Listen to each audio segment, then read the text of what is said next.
Spencer Lazar here with Ryan Bader.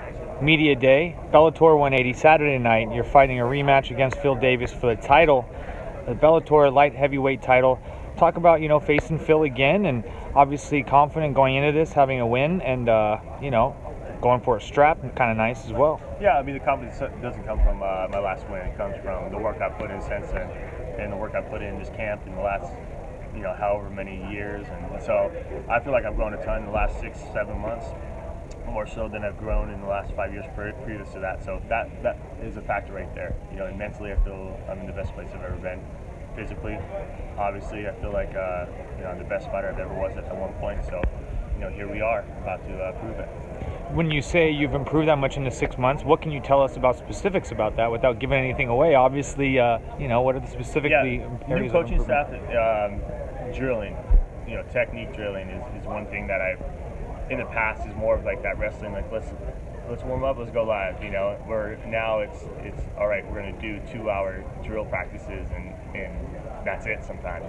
If your body's feeling run down and whatnot, we obviously put it in the work, but I've added that. And then the coaching staff I've never seen anybody come in and break somebody down like they have. Watching countless videos and having a notebook full of notes on one opponent and what we're going to do. We're drilling techniques that we're going to use against that opponent. And if he does this, we're doing that, and vice versa. I've never had that. Who have your training partners been? And then if you're doing more of that drilling as well, does that mean less sparring? Obviously, early in your career, probably coming from wrestling, like you said, you're that hard-nosed and you need to get in there, you need to feel what it's like to get hit and trade some punches and things, and is there less of that now? Yeah, there's less of that. We used to spar 2 to 3 times with big gloves and go hard. Now it's once a week, and really it's for timing, and it's for that conditioning of going in there and saying, all right, I feel great now, doing 5 hard rounds, and so that's a big thing, and then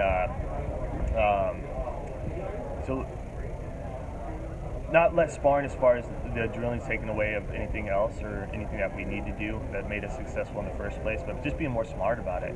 But the drilling and the techniques that I've been evolving is just it's something that, like, you don't want to do all the time. You don't want to spend an hour and a half, 2 hours drilling certain things, but then you realize after a month, like, wow, that's really working. I'm feeling real sharp. And then after 3 months, and then for where I am now, it's second nature now, which is crazy. And I've bought into this, and I've seen the results. And so I feel like I'm just going to be a whole new fighter with more weapons. Nice. Very excited to see it. I mean, you got a guy like Phil who likes to keep range when he's striking. You're more of like, you want to get tight and you want to put your hands on somebody, but obviously if it does get to the wrestling, you're confident there. So where does that kind of factor into everything and your game plan in terms of this fight? Yeah, you just got to be smart with Phil. He loves to capitalize on mistakes, and he's the type of guy that will be so patient, even when fans are booing and whatnot, that he just keeps doing what he's doing and doesn't really care, and so he's one of those guys that doesn't really necessarily like to get in the mix of it too much. He likes to keep his distance with his kicks. His comfortability is when he has his hands on you, when he's in the clinch, when he's on top of you. If you look at his history with wrestlers, it hasn't gone so well. If you look at the wrestlers he's fought Rashad, lost. He's fought Anthony Johnson, lost. He's fought me, he's lost. He fought King Mo and had a real close fight. Some say he lost, and he won the fight. And so that's one of those factors too, where he starts to panic a little bit. If he can't be in that comfort zone. Yeah. Cool. Well, anything else you want to say leading up to this big fight Saturday? No, just appreciate all the fans and the support, and finally got the shot. I'm going to make the best of it. Have a belt wrapped around my waist. Quickly, actually, one more thing. Yeah. Just the difference coming over to Bellator from UFC. Obviously, what went into that, and how happy are you with that decision? Obviously, nice to be fighting for this gold. Yeah, it's refreshing, and I relish this opportunity. That's all I wanted, an opportunity to fight for a world title. I'm treated so well over here. That's one of I think the biggest difference is that, I come over here, I'm treated so well.